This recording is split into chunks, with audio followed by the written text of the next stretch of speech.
Well, hello and welcome once again to the DCL podcast, where we're inviting you to sit back, relax, and we'll be on our way shortly.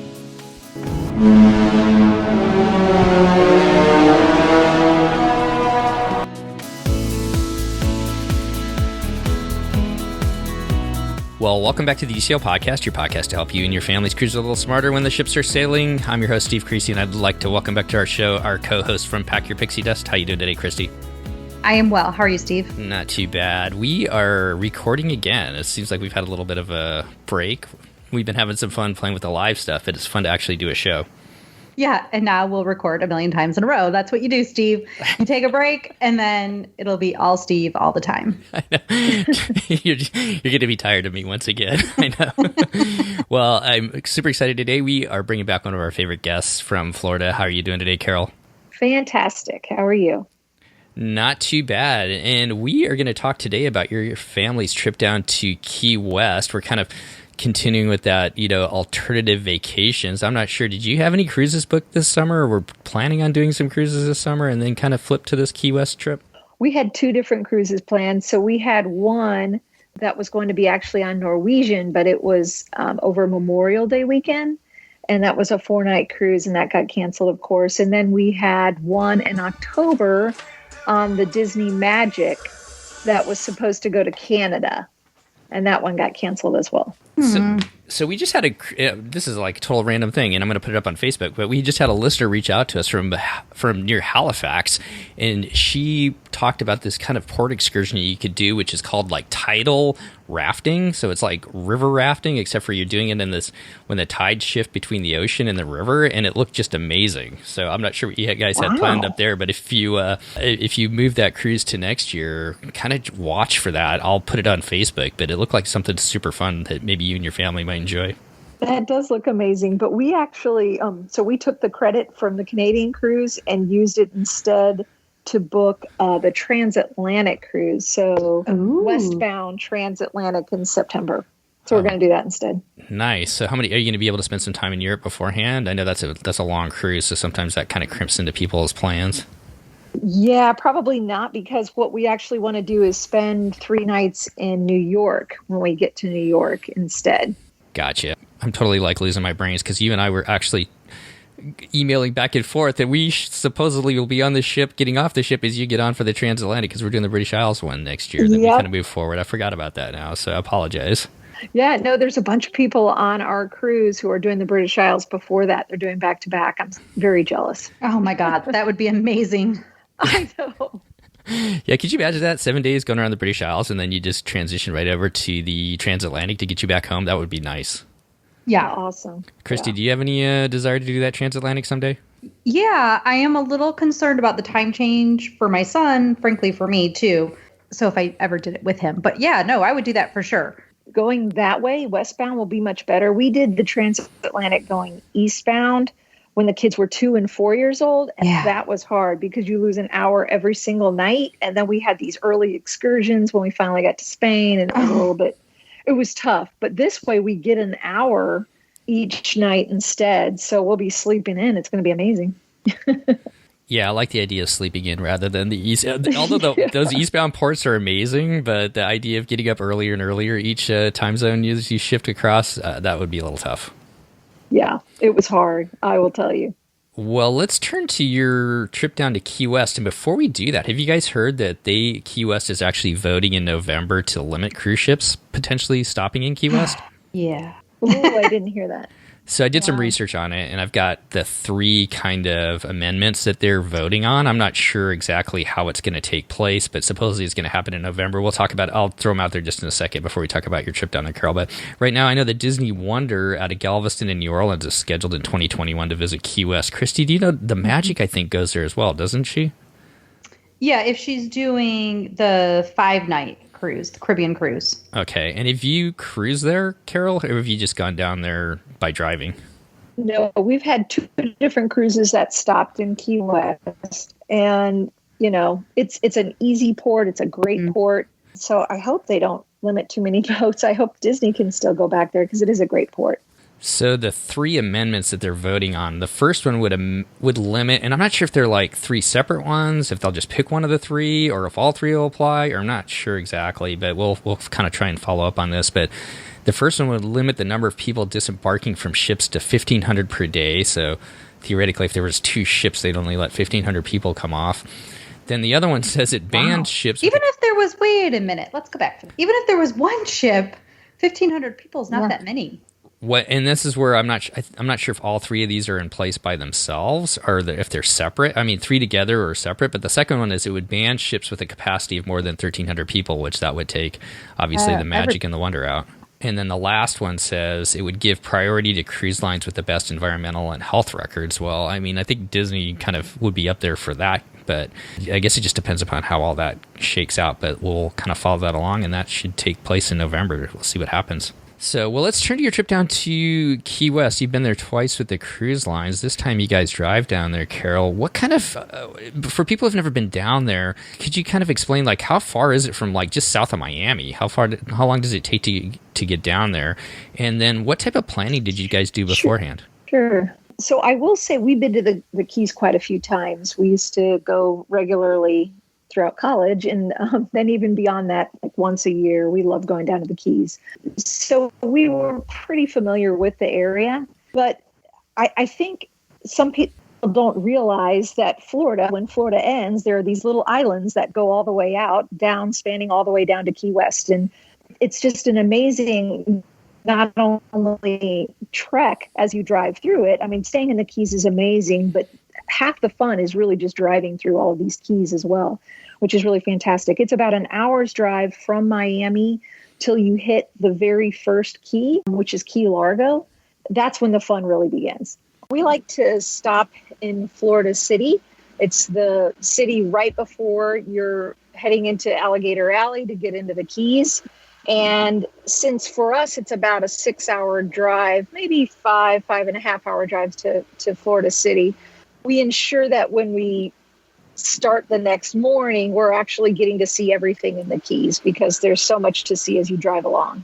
So as you hit each one of the keys, are there towns? And I've never been down there, so I really don't even know. I know that at the very end, Key West is where the ships stop. But as you're going through the keys, are there towns on each one of the keys and people have vacation homes? They are. And really, a lot of the keys are pretty thin. So in some of the areas, I mean, you can just see the waterway on both sides in some of the locations that you're going along. And it's not really towns per se as much as there might be houses or condos, shops, tourist places to stop at, just all along the way. It's really neat. I mean, just the whole place, you can make different stops. Hit a restaurant, for instance, with fresh fish right there on the water, right next to you, wherever you're going. There always seem to be stops. One of our favorite places we like to stop at is called the Hungry Tarpon. And it's right, trying to explain exactly which key it is, but it's near Marathon, and it's before you get onto Marathon's one of the biggest islands. But it's a place where you can go and not only eat and watch the boats coming in, and you can take little kayak tours and stuff, but the main attraction for us is there's a dock with these giant tarpon that are down below it, and you buy buckets of fish and you can hand feed the tarpon. And these tarpon, they just come up and they'll just grab it right out of your hand. And they don't really have teeth per se, but they can get you pretty good. But these are massive fish that come up and will feed right out of your hand. And that's a lot of fun. We did something like that in Australia where there was like a restaurant where they built the bar area around the water, and you could sit out there in the bar, and there was like these fish, these gigantic fish. I can't remember what kind they were. They would come up like on clockwork because they knew when people were going to be there, like at 5 o'clock or 4 o'clock for happy hour, and then you could kind of feed the fish there too. So that sounds like a lot of awesome. fun. Yeah, it is. So when you go to Key West, do you usually stay in the same area or the same hotel, or do you try different places? Where did you stay this time? So let me first of all clarify in that we actually didn't stay in Key West this time. We've stayed in Key West before. We actually stayed in Marathon at a resort called Tranquility Bay. That sounds nice. It is very, very nice. So Tranquility Does it sound Bay, like the name? It's really, really nice. So The resort itself are almost like townhomes, if you will, and they'll have like 3 or 4 that are connected. But the nice thing about it for a family is not only do you get a full kitchen, but you've got a living room space, you've got an outdoor area to sit out and look at the water, or walk to the pool, and everybody's got their own little townhome, if you will. But it's still a resort in that you've got a separate swimming area and a beach area. I think one of the things people don't realize about the Keys is that the Keys don't really have very many beaches. It's not really a beachy area. So when you stay at a resort, they'll have to bring in sand oftentimes and create beaches. Because if you think about it, the Keys are all held together with all these mangrove trees and everything else. So there's a lot of that basically around a lot of the islands. And sometimes seaweed will come in quite a bit. So they'll create beaches for you to go on. So this one has a beautiful beach. It's got a tiki bar, and you can see the sunset every single evening from the tiki bar area. They've got some different water sports that are all there. Everything basically is there at your resort, which is nice. I mean, you kind of feel like you're at Castaway Cay all day long. You can hit the pools as you want. They have little kiddie areas. I mean, it's a really nice place. You had me at the tiki bar. I think, right. All of us right now, we would love to be sitting at the tiki bar watching the sunset out there in the Keys. So for people who've never been there before, is this something that, I have no clue. Do you need to book this well ahead of time to stay at some of these resorts? Obviously it's probably a little bit different right now with COVID going on, but in your experience in the past, Carol, is this something that people need to plan, months ahead of time, or is this something that they could kind of throw together? Hey, maybe we want to add a couple days onto our Florida vacation. Let's head down there. I think we have never, and honestly, I would say we've been to the Keys 20 times in our lifetime, and we've never had trouble in regards to getting a reservation. Even before all of this COVID stuff going on, we did not have challenges. Now, if you want a specific place, you might have challenges, especially if it's spring break time and certain parts of the summer. So Tranquility Bay does book up, and we have to look around, and we're big on, trying to find if they have a Florida resident or different kind of deals. So if you're looking for specific price point as well, of course, you'll have to make sure you plan that, or be checking the website regularly to see if they have any updates or that sort of thing. But we have never had challenges just in being able to find somewhere. And it's also, though, our personality and my family's personality is that we're probably more go with the flow than other individuals. So if you really want a particular place in a particular time, I would definitely say book it. But it really, I guess it depends on what you're willing to do. The nice thing about the Keys is it's literally one road that goes in all the way to Key West and one road that comes out. So wherever you pick along the route at any of these different keys, you can hit other stuff along the way. So for instance, we stayed in Marathon, but we've gone into Key West. You can easily get to Key West from Marathon and spend a day there. It's about maybe an hour and 15 minutes drive down. And the reason it takes so long is because everything's 35 miles an hour, and you're just going along through these keys, if you will. So it does take a little bit of time. So you just got to account for that. But you can hit all the different places that you'd like to go. So for instance, also there's a beautiful beach that's a state park. And there are 4 or 5 different state parks within the Keys that you can hit. If you are staying somewhere that perhaps doesn't have its own beach, you can still go to one of these little state parks, and they actually have sand and a place for swimming and all of that. And typically the water is so shallow, and at a lot of these locations you can walk out for quite a ways, which is really nice wherever you are. And the water is gorgeous. So imagine the Caribbean and looking at from Castaway Cay and just seeing all that beautiful blue-green turquoise water. That's the way it is in the Keys. It's just amazing. And so that's why I say the drive is so great. But I'm sorry, I think I got distracted when I was talking about everything, because I do get excited. I really like the Keys. But one of the state parks near us is called, or where we were, was called Bahia Honda. It was actually rated one of the top 10 beaches in all of the U.S. not too long ago. Just a gorgeous state park and beach area. And it's typically $5 for the whole car to get in, and you can spend the day there as well. So, Carol, what do you do at the state park? And do you pack a picnic, or how does that all work? Yes. So if you're going to go to any of the state parks, you'll want to make sure you bring in plenty of food and drink. I mean, it's pretty warm in the Keys, so making sure you're always hydrated. But some of them, I know Bahia Honda, at least in particular, they will have a place in which you can purchase maybe some snacks and sunscreen if you forgot that, and some water. But not all of them have that. So depending on, like Ann's Beach, for instance, is a beautiful little state park and beach area, and that one doesn't have it. So you just have to make sure you do your research ahead of time for which one you pick. But you'll want to bring, of course, your towels, your beach chairs, anything you're going to play with in the sand for the day. And don't expect waves. So these are not beaches where you're going to have waves. The water all around you pretty much is just very calm and reserved, and which is great for little kids, and not very high as well. I would say bring beach shoes, though, also something to walk into the water with, because there tends to be like a lot of grasses and things like that in some of these beach areas.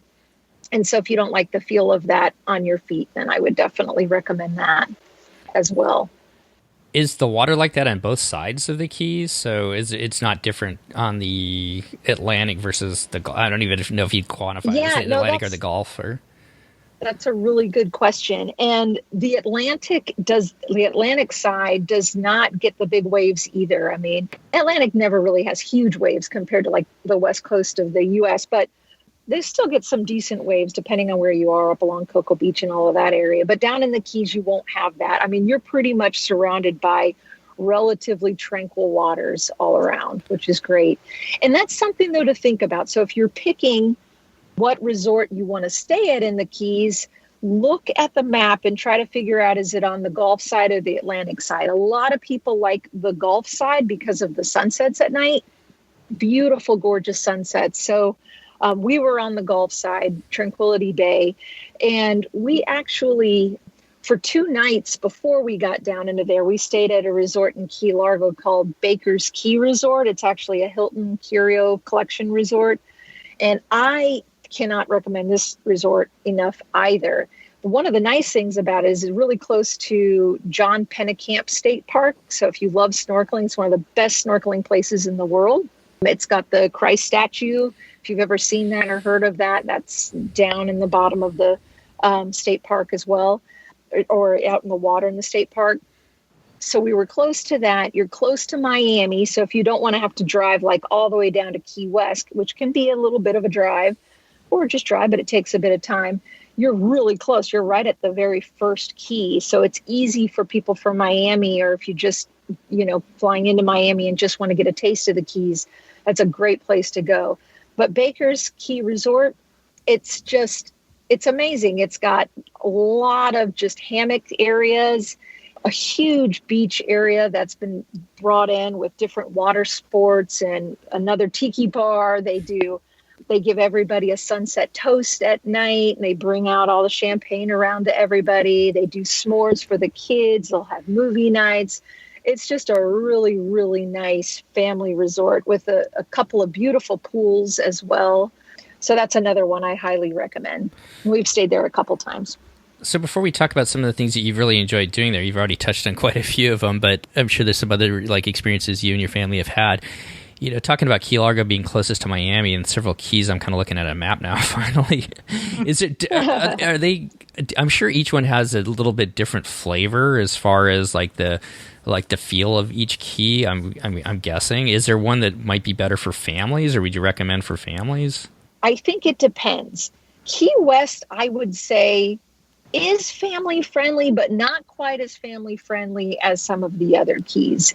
We really like Key West. We've been there several times. Some of the neat things in Key West, I mean, it's got a lot of aquarium spaces, museums. So if you're looking for things like that to do and walking up and down Duval Street, that can be a lot of fun in the day. But it's also, I will say, it's known for their drinking. I mean, they're known for that. So if that's something that's a little concerning for you, especially bringing families, just keeping that in mind, that in the evening it does get a little bit probably more crazy than anywhere else you would go, not quite the relaxing feel. Now, you can stay, though, in Key West and not be near Duval Street and not have some of that going on in the evening time. And then there are certain events that go on, like festivals and stuff that make it, you'd really want to make sure that you're paying attention to the schedule of what's going on in Key West, because there can be some very interesting festivals that some people might prefer not to be there when that's going on. I'll put it that way. One of them is called Fantasy Fest, and you can look that up, but it's probably not, the time you'd want to go with the family, for instance. So really just paying attention to what's going on. And we like to go to Key West for a couple of reasons. Like, we used to go before kids and stay in the bed and breakfast, because there are a bunch of them all around Duval Street, and you can, have the experience of Key West, but the bed and breakfasts are fantastic. And then once we had kids, it's more of something we like to go there for the day and experience maybe the museums or see some of the different things and take the kids to that, as opposed to being there in the evening. Now, one of the cool things in the evening, though, that Key West does have that the other keys don't have to offer is they do this big sunset celebration. And I would say that that's mostly kid-friendly. There are a lot of different performers who come down for before sunset starts and then throughout the sunset time. And they're performing and they're asking for tips. And they've got some really cool things. So there was one guy one time who brought all his cats, and he just had these cats doing all kinds of amazing tricks. Another one, there was a guy, he could balance a refrigerator on his chin, and just crazy stuff that some of these guys come out there and girls doing. It's just pretty amazing. So I would highly recommend, if you're there, being able to at least catch that sunset celebration at some point. But they do have a little bit of a different flair. But I would say Key West is more known for their party atmosphere, particularly at night. So Chris will go down to Key West, and Christy and I will be probably somewhere else between Miami and Key West. Now, we did take the kids one time, and for a week we stayed. There's a Waldorf Astoria. It's on the edge of Key West towards the Atlantic side. And so it's a little bit ways down from Duval, and it's a beautiful resort and a nice place for families, and you can actually feel very secluded there. So, there are definitely some options. It's just make sure that, I guess, you do your homework. I guess two more questions about the Keys here, Carol. One, and I know this probably varies from resort to resort. Do you find that most of the resorts, the kayaking and the snorkeling stuff, does that come with your resort stay along with food, or is that separate? A lot of the higher end resorts, they include, you can just use the kayaks that they'll have there, which is really nice. But it depends. I guess it really depends. You'll have to do your research and see if a lot of them, though, will include non-motorized water sports. Okay. So just look for that. I know, just the resorts that we go down, or when I fly down to Cabo and Puerto Vallarta and stuff like that, a lot of the resorts will have the food, but any type of activities outside of the resort, if you're going to do something out on the bay or whatnot, is always a little bit extra. So I was just kind of curious. And then what are some of the fun things that you and your family have enjoyed doing down there? I know you guys are pretty adventurous. So between kayaking, snorkeling, what are some of the things that you kind of have memories of doing? So fishing is absolutely huge there. And if you're looking to do some world-class fishing, and that's a big part of what you want to do, staying near Isla Mirada is a huge bonus. That would be where I would recommend, because the fishing is just fantastic there. Marathon's not too far from Isla Mirada, but fishing can be really fun for the whole family. So we've done party boat fishing, and that's fine. They bring out a whole bunch of people and take them to a reef, and you'll catch a few fish here and there. Or you can go out and go for the gusto and try for the big fish. My husband's caught a sailfish, which is one of the big ones that, people want to catch in their lifetime at some point. But typically those will be charter boats. So you'll get maybe 5 or 6 people together, and a captain will take you out. Now, we rented a boat for a day, and that's also very popular. We love doing that and just exploring the little sandbars and just cutting into the different Keys areas and just riding around. There are different places just all about the Keys where you can actually tie up your boat and just hop in and snorkel. And typically they'll have these on the map, and the person who rents you the boat will tell you and point them out. Like, for instance, Coffin's Patch is a pretty common one, and we hit that one. But there are places that you just tie your boat up, and everybody can just jump in with their snorkeling gear and just do some snorkeling. But that's a lot of fun, just exploring by boat. I feel like if you're in the Keys, you really want to get out on the water. It's just a great experience. And there are other ways, if you're not as comfortable, maneuvering a boat around, there are people who will take you out almost for sure in every single key. There are different locations in which you can have somebody take you out on various types of excursions. So, for instance, there will be sunset cruises, quite a few of those, especially in Key West. I mean, there are just tons of marinas in which they'll take people out for different types of excursions that they want to go on a boat. Sunset cruises to snorkeling cruises to, even if you don't want to get in the water, they'll have glass bottom boat cruises that'll take you. They do that in John Pennekamp, but also down at some of the other reef areas. And you can do that as well. And I feel like it's a great way. We go on a cruise ship to be able to experience all these things, but in the Keys, you can almost hit a lot of this stuff just by going to these various keys and finding all these little excursions. How long does it take by boat to get from like one key to the next? Not very long. So most of these little islands are very, very close together. The longest span of time span of space, if you will, is what's called the 7 Mile Bridge. And that's just at the end of Marathon, going on down south to get further to the Keys. And it's literally a bridge that's 7 miles long. But it's very, very famous bridge. Beautiful scenery to drive along back and forth. And that's just fun even to drive on. One of the things that we do is there's an app. It's called the Gypsy Guide. And I recommend people look this up. This guy's it's called the Gypsy Guide. And he gives you car tours in all over the country, basically. But one of the car tours is of the Keys. And so you can start that in Miami, and he tells you everything, places to stop, what's to do in every single key as you're going through it. And it works by GPS. So as you hit that next location, he talks about it and tells you, okay, stop here, do this, do that. I mean, it's fantastic.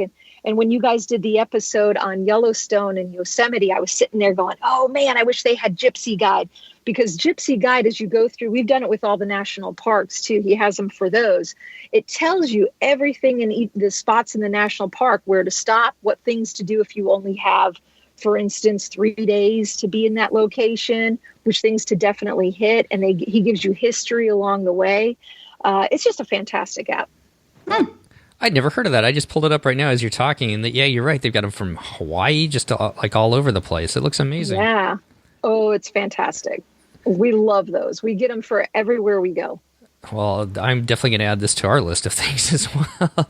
So I got to ask this one too from your notes. You guys went to a turtle hospital? I know my mom would. My mom listens to our show. I have to full disclosure here, and she works with turtles, so she'd want to hear about that.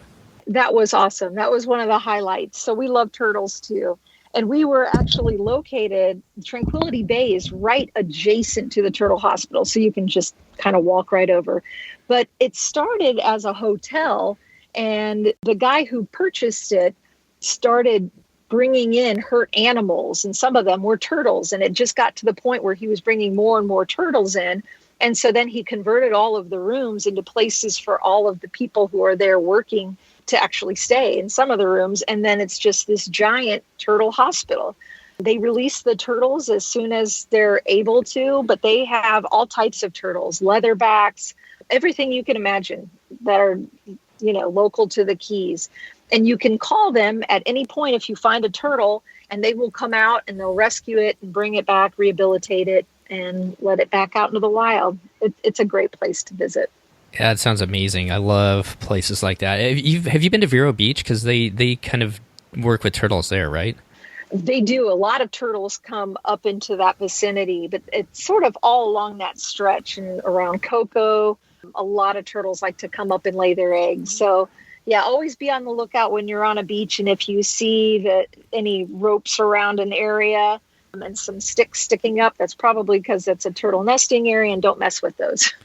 Well said. So, there's also a dolphin rescue area as well, or a location that you can go, and then they rescue a bunch of dolphins, and you can see I forget what it's called exactly, but that's a great place to visit if you're interested in dolphins. Where's that about? Dolphin Research Center. It's not too far from the Turtle Rescue Center, but it's more northward, so going towards Key Largo. I can't remember which mile marker. So everything in the Keys, they mark by mile marker because, like I said, it's one road in, one road out, and you know where something is based on the mile marker, essentially.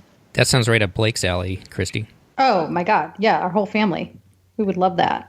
There's an island too, right? Like right off of Key West that you take a ferry to. Does that have something to do with turtles for some reason? I was trying to find that on the map, and I guess I'll have to Google it. But I feel like one of my clients went there, and there was like this ferry to sign up for. Yes. So we've done that before too. And there's these fast catamarans that take you out, and that's called the Dry Tortugas. Is that what you were thinking? Yes. Of? So that's what made me think of turtle, even though that's not it. But yes. It's not turtles, but it's the Dry Tortugas. This is how my brain works. Now you guys have some insight into my brain. That's okay. It's actually an old fort, and I should know why the fort was built and how long ago it was built, but it's been there for I think 100 years or more. But that is an awesome place to go, particularly for if you want to do snorkeling or scuba diving. But you can also take seaplanes in. They have different ways of getting to that. And that's actually a national park. It's the Dry Tortugas National Park. So if you're trying to hit other national parks, there you go. But one of the very coolest things about the Dry Tortugas, we've never done this. We've only gone for the day, but you can actually camp there, and it's really inexpensive to camp. And I heard at night, it's just amazing because you're on like this tiny island with nobody around, and just the amount of stars that you can see, and it's supposed to be really spectacular. So maybe at some point we'll be able to do that. It's kind of your own private island camping. I love it. That would be amazing, especially with without the light, distorting it, so you can really see the stars. That would be amazing. That's what I figure. So I have to ask this question because I know Christy's not going to ask it because she doesn't like seafood as much as I do. But what are the Keys known for? What are the kind of seafood that you like? I wondered where you were going with that. No, I wasn't. I'm not throwing you under the bus. Aren't they known for conch? Because they have a whole train tour. But do you eat that there? Conch is pretty tough. And so, they put it into other stuff. Like they'll mix it with breading and things like that and make conch fritters out of it. But you don't really eat conch per se by itself. They put it sometimes in salad. They'll put it on top of theirs like a conch salad. But some of the good fresh fish. So one of the things that we really like is called hogfish. That's a really great flavorful fish that you can find down there. Highly recommend that. There's also a lot of grouper. You'll get a lot of dolphin fish, a lot of mahi-mahi, and always get it blackened. I recommend to everybody because they use just really nice spices down there. The fish is just amazingly incredible. One of the other things that they have down there is spiny lobster. So it's a different lobster than, of course, the Maine lobster, but a lot of people like to eat the spiny lobster, and they actually have like a mini lobster season, and it brings lots of people down to the Keys who like to get as many lobster as they can, and they go down, and it's really easy to even snorkel down and poke these lobsters out, and they can pull out bunches of lobster and cook them up and bring them home, whatever they want to do with it. Oh man, you're making me hungry. I love lobster. Christy, have you ever tried it? Yeah, I have. Okay, just don't like it. Yeah, it just tastes like scuba diving water. I mean, it just...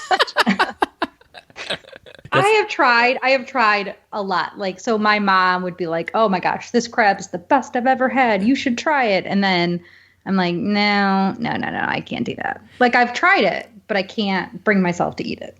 Like, you know what I mean? I can't make myself like it. I guess that's the point.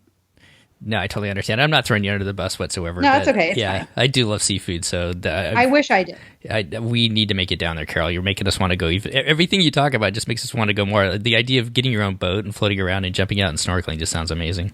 Oh my God, that sounds awesome. It's really fun. It's really awesome. And speaking of lobster, there's this place called Keys Fisheries. It's a very famous place for getting what's called the lobster Reuben. So if you like Reuben sandwiches and you like lobster, people flock for this lobster Reuben. But they have a lot of other great fish as well there. It's just everything's just pulled in fresh, and they make it right there, right off the marina. And then I guess the last thing we'll touch on food-wise before we kind of wrap up this episode is you went to Robert Is Here fruit stand. Could you talk about that?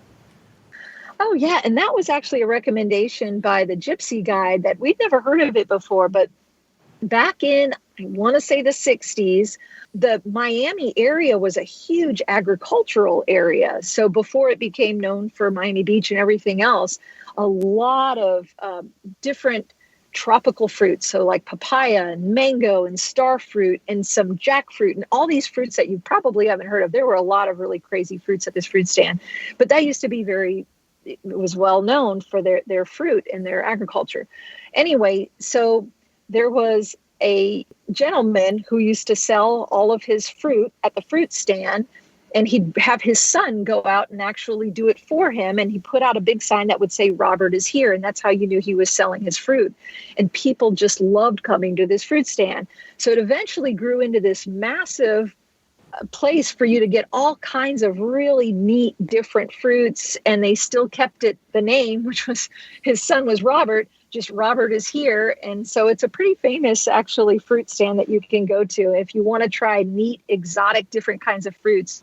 And it's right off of A1A. So it's really easy to get to as you're heading right into the Keys. Well, it's amazing how fast time flies when we have these episodes, Carol. We can just totally hear your love of the Keys and everything like that. So I really want to appreciate you coming on and talking about it. As we kind of wrap it up, is there anything that we haven't touched on, or what kind of advice would you give somebody, a family, planning that first trip down into the Keys? We've talked about so many different things, but is there anything else that stands out as things that they should think about before they head south? I would advise to not fly into somewhere. Like, don't fly into Marathon. You can, it's a small airport, or you can fly into Key West as well, because then you're kind of stuck there. Unless you rent a car, it's really hard to experience the Keys. Like, I feel like the drive from Miami really does, it makes a lot of the trip, because you're getting to see so many cool things and looking at the water as you're going along the way. And you can just stop at little places all throughout the Keys as you go along. But having, somewhere to stay, of course, is important, but maybe switch it up. So stay in one key for 2 or 3 nights, and another, like halfway down the Keys, maybe 2 or 3 nights. And then you can always hit Key West for a night or two. To me, that is the ultimate way to actually experience the Keys and to be able to see everything. And rent a boat, get out on the water, rent a boat, or at least take one of the many different choices of excursions for snorkeling or sunset cruise or something. Christy, any final questions there? No, I want to do that though now. Yeah. So, you know what I mean? Don't you?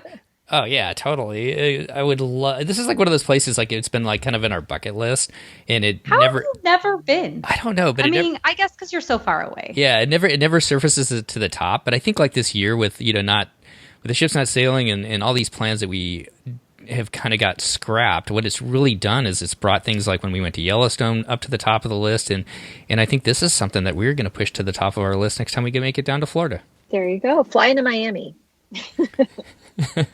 No, that would be perfect. Well, Carol, thank you so much for coming back on. I really appreciate it. Now, I know you and your family have been to Walt Disney World a lot lately, and I was hoping we could talk about that. But if you're up for it, we'd love to have you come back on and kind of get your experiences traveling down to the parks over the last couple months, or the last month or so, if you're up for it. Sure, of course. So we will set that up at a future date here, hopefully soon when you have the time. And for Chris, I know he's a big sports fan, so maybe we could talk a little bit about Liverpool too and Anfield. Oh, very good. Yes, I can do that. Premier League champions. Yeah, exactly. Finally, right? Yeah, exactly. Anyways, I digress there. That's a little inside humor for us, but I'll probably cut that out. But I just had to say that. So I'll send that part to Chris. Anyways, well, thank you so much, Carol, for coming back on. I do appreciate it. All the best to you and your family as school starts down there. I hope all that goes well, and we'll have you back on soon and talk about the parks. Sounds great. Thanks so much. Well, that's going to wrap up our show today. Once again, I really want to thank Carol for coming back on and sharing her and her family's experiences as they traveled through the beautiful Florida Keys. And you can really hear it in her voice, just the passion she has and how much her family enjoys traveling down there. And I know that it's moved up to the top of our bucket list as well to get down there. If you'd like to see some pictures, she sent me some just amazing pictures of her time down there. You can follow us over on Facebook at DCL Podcast or on Instagram, DCL Podcast, or DCL_podcast, and you can find those pictures over there.